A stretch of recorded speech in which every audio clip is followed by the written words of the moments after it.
la mesure de l'onction du Saint-Esprit dans notre vie.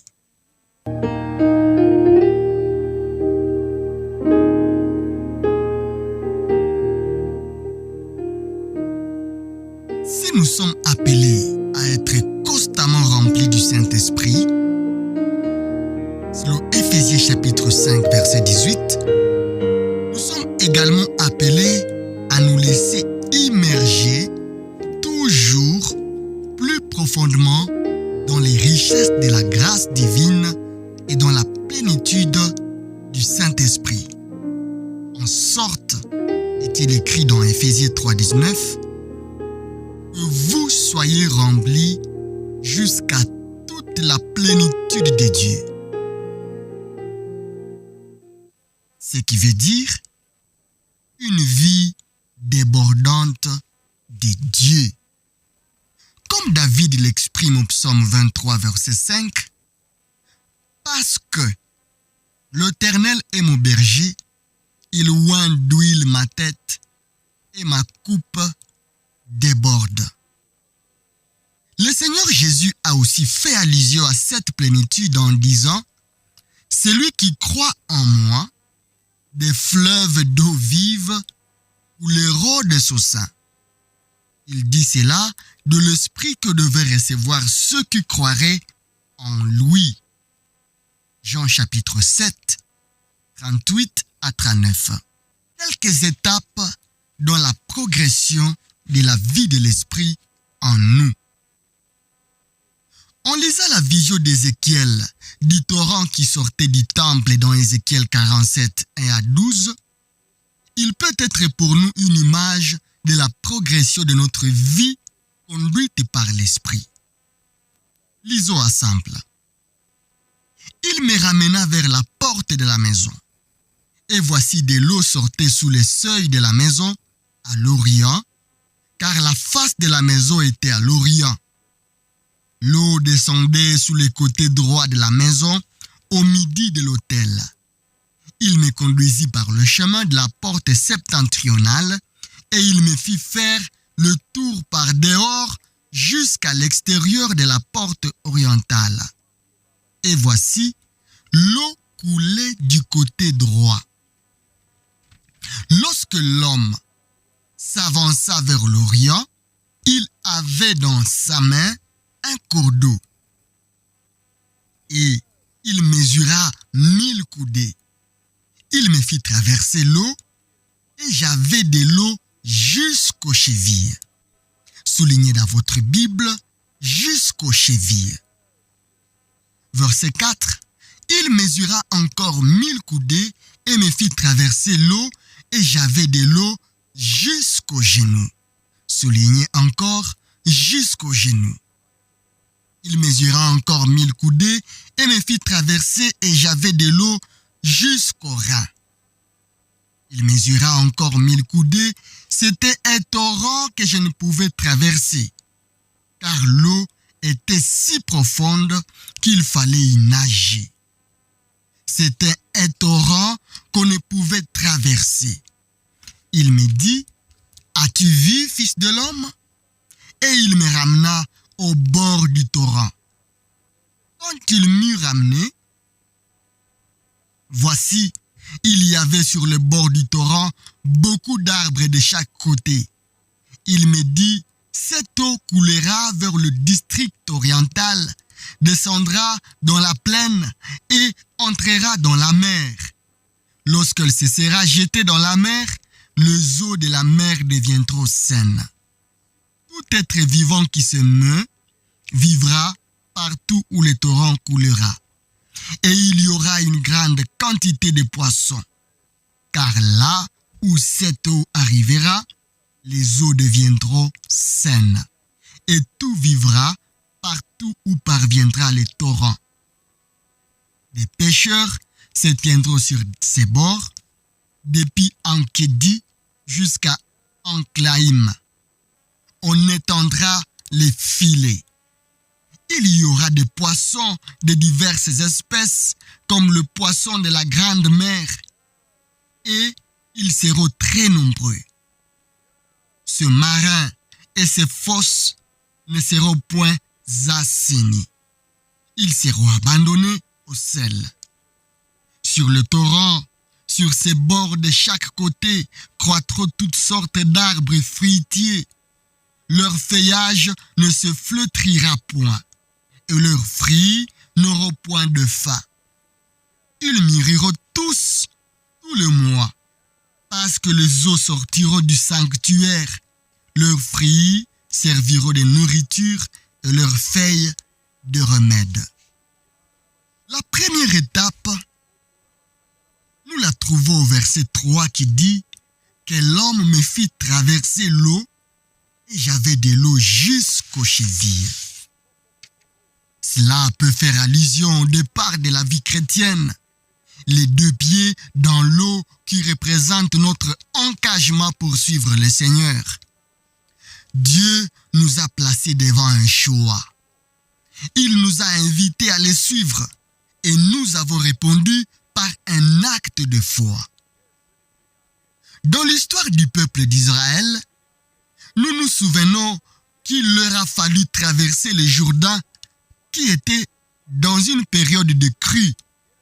Et pour que le passage puisse se faire, les sacrificateurs qui portaient l'arche ont dû mouiller leurs pieds au bord de l'eau et c'est alors que Dieu a fait le miracle d'arrêter l'écoulement des eaux qui se sont élevées en un morceau à une très grande distance et c'est ainsi qu'Israël a pu passer à sec.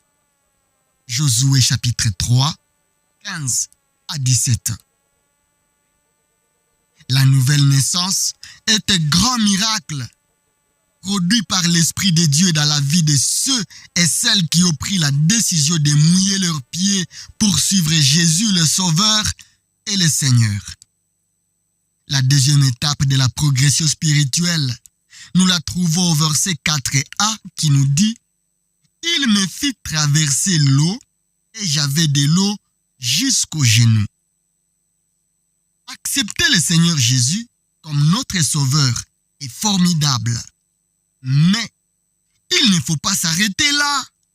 Nous sommes appelés à grandir dans notre marche avec Dieu et à apprendre à connaître notre divin berger. Avoir l'eau jusqu'aux genoux, c'est une image de l'importance de la prière, de la communion que nous avons maintenant à cultiver avec le Seigneur. C'est par Christ qui est le seul médiateur entre Dieu et les hommes. En Timothée 2, 5, que nous avons accès auprès du Père. C'est extraordinaire que nous pouvons parler librement avec Dieu, l'adorer, le louer, le remercier et de pouvoir lui apporter nos requêtes, mais aussi les besoins d'autrui. Prenons du temps avec Dieu dans des moments d'intimité, mais aussi toute la journée durant. 1 Thessaloniciens 5, du 7. C'est dans la communion avec Dieu que nous sommes renouvelés. Hébreux 12, 12. Et que nous permettons au Seigneur de nous parler et de nous modeler à son image. Et le Saint-Esprit nous est donné afin de nous aider dans la prière et particulièrement dans l'intercession. Romains chapitre 8, 26 à 27 nous dit « De même aussi, l'Esprit nous aide dans notre faiblesse, car nous ne savons pas ce qu'il nous convient de demander dans nos prières. Mais l'Esprit lui-même intercède par des soupirs inexprimables. Et celui qui sonde les cœurs connaît quelle est la pensée de l'Esprit, parce que c'est selon Dieu qu'il intercède en faveur des saints. » Un chrétien rempli du Saint-Esprit est un chrétien qui prie. Il en est de même d'une église. L'épître de Jacques 4, 2 à 3 nous dit « Vous ne possédez pas parce que vous ne demandez pas. Vous demandez et vous ne recevez pas parce que vous demandez mal, dans le but de satisfaire vos passions. C'est à genoux, par la parole de Dieu et l'action du Saint-Esprit, que Dieu nous révèle sa volonté et que nous pouvons prier selon son plan. Nous avons auprès de Dieu cette assurance que si nous demandons quelque chose selon sa volonté, il nous écoute. Et si nous savons qu'il nous écoute, quelque chose que nous demandions, nous savons que nous possédons la chose que nous lui avons demandée. Et Jean chapitre 5, 14 à 15. Progressons dans notre marche avec Dieu. Avançons dans ces torrents et ayons de l'eau jusqu'aux genoux. La troisième étape dans notre progression spirituelle, nous la trouvons au verset 4b qui dit « Il me fit traverser et j'avais de l'eau jusqu'au rein. » Encore plus en avant, de l'eau jusqu'au rein. Le rein a une fonction de purification et permettent d'éliminer certains déchets du corps. C'est une image du travail de sanctification et de purification par le Saint-Esprit en nous. Ce travail doit se poursuivre sans cesse. Car si les reins ne fonctionnent plus, c'est la mort. La Bible nous dit dans Apocalypse 22, 11 que celui qui est saint se sanctifie encore. Les reins symbolisent aussi la force, l'équipement spirituel du croyant. Parmi les armures du croyant, dans Ephésiens 6, il est mentionné au verset 14, « Ayez à vos reins la vérité pour ceinture. » Descendre dans le torrent pour avoir de l'eau jusqu'au rein, c'est permettre au Saint-Esprit de nous revêtir de cet équipement spirituel pour la marche en avant et pour le service. La célébration de la Pâque juive en Égypte devait être faite et à le rein saint, les souliers aux pieds et le bâton à la main. Exode 12, verset 11. Le peuple devait être prêt pour le départ. Avec les longs vêtements qu'il portait, il fallait attacher la ceinture pour ne pas être encombré durant la marche. N'oublions pas que nous sommes étrangers et voyageurs sur cette terre. Aussi, il importe d'avoir constamment à nos reins la ceinture de la vérité. 1 Pierre chapitre 2, verset 11. Il en était de même pour les serviteurs qui devaient avoir le rein saint pour le service, pas de laisser aller, mais être toujours prêt. C'est ce que Jésus mentionne dans Luc chapitre 17, 7 à 8. Qui de vous, ayant un serviteur qui laboure ou paie les troupeaux, lui dira quand il revient des champs, « Approche vite et mets-toi à table » Ne lui dira-t-il pas au contraire, « Prépare-moi à souper, ceins-toi et me sers jusqu'à ce que j'aie mangé et bu. Après cela, toi tu mangeras et boiras. » Luc 17, 7 à 8. Jésus, qui est notre modèle, a fait ce travail du serviteur. Nous nous souvenons lors de la célébration de la Pâque avec ses disciples. Il est écrit qu'il se leva de table, ôta ses vêtements et prit un linge dont il se ceignit. Ensuite, il versa de l'eau dans un bassin et il s'est mis à laver les pieds de ses disciples et à les essuyer avec le linge dont il était saint.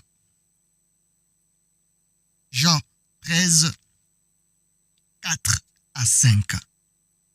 Avoir le rein saint, c'est être toujours prêt lorsque le Seigneur nous demande de faire quelque chose.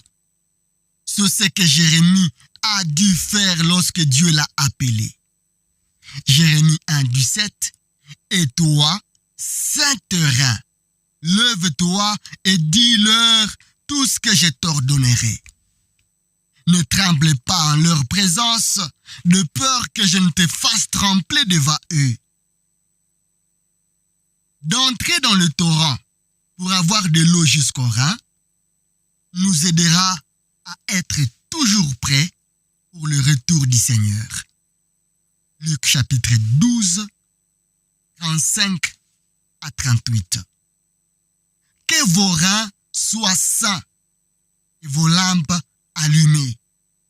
Et vous, soyez semblables à des hommes qui attendent que leur maître revienne de noces afin de lui ouvrir dès qu'il arrivera et frappera. Heureux ces serviteurs que le maître, à son arrivée, trouvera veillant. Je vous l'ai dit en vérité, il se scindra, les fera mettre à table et s'approchera pour les servir. Qu'il arrive à la 2e ou à la 3e veille, heureux ses serviteurs s'il les trouve veillants. La 4e étape dans notre progression spirituelle, nous la trouvons au verset 5 qui dit « C'était un torrent que je ne pouvais traverser, car l'eau était si profonde qu'il fallait y nager. C'était un torrent qu'on pouvait traverser. » Maintenant, ce n'est plus nous qui nous portons, c'est l'eau qui nous porte. Cela représente la vie dans la plénitude du Saint-Esprit. C'est être rempli, c'est déborder. Cela est une image du baptême dans le Saint-Esprit. En étant immergé, plongé dans les torrents au point qu'il nous faut nager. Maintenant, ce n'est plus moi qui vis, c'est Christ. C'est Christ qui vit en moi par son esprit. Galates chapitre 2, verset 20. Nous sommes appelés à soumettre notre volonté à celle de Dieu et à nous laisser conduire par le Saint-Esprit. À l'exemple de Jésus, dans Luc chapitre 4, le verset 1er, Jésus, rempli du Saint-Esprit, revint du Jourdain et fut conduit par l'Esprit dans le désert.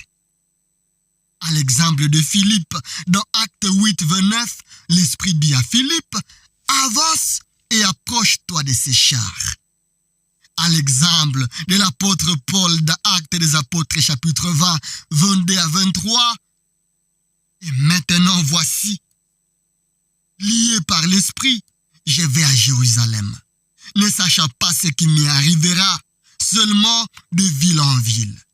L'Esprit Saint m'avertit que des liens et des tribulations m'attendent. » C'est le privilège pour chaque enfant de Dieu d'attendre la voix du Seigneur et d'être conduit par le Saint-Esprit. Jean chapitre 10, 2 à 3. Mais celui qui entre par la porte est le berger. Le portier lui ouvre et les brebis attendent sa voix. Il appelle par leur nom les brebis qui lui appartiennent et il les conduit dehors. Jean chapitre 16, verset 13, quand le consolateur sera venu, l'Esprit de vérité, il vous conduira dans toute la vérité, car il ne parlera pas de lui-même, mais il dira tout ce qu'il aura attendu, et il vous annoncera les choses à venir. Romains chapitre 8, verset 14, car tous ceux qui sont conduits par l'Esprit de Dieu sont fils de Dieu. Alléluia! Ensuite, dans la vision d'Ézéchiel, nous voyons que partout où coule ce torrent, il apporte la vie et la purification, du fruit et des poissons en abondance. Ceci est une image de l'action du Saint-Esprit. En tant qu'enfants de Dieu, nous sommes des temples du Saint-Esprit. Et là où se trouvent les croyants et des églises remplies de l'onction du Saint-Esprit, on voit des œuvres glorieuses de l'Esprit. Les actes des apôtres sont en fait les actions du Saint-Esprit. Dans la vie d'hommes et de femmes remplis d'esprit. Les fruits à la gloire de Dieu sont manifestes. Des âmes sont sauvées et régénérées et le Seigneur est glorifié. Où en êtes-vous par rapport à ces différentes étapes de votre croissance et progression dans la vie de l'esprit en vous? Nous ne sommes pas appelés à patauger dans une mare, mais à entrer dans ce courant profond et puissant du torrent de l'esprit afin d'être remplis jusqu'à toute la plénitude de Dieu. Or, à celui qui peut faire, par la puissance qui agit en nous, infiniment au-delà de tout ce que nous demandons ou pensons, à lui soit la gloire dans l'Église et en Jésus-Christ dans toutes les générations, au siècle des siècles. Amen. Éphésiens chapitre 3, 20 à 21.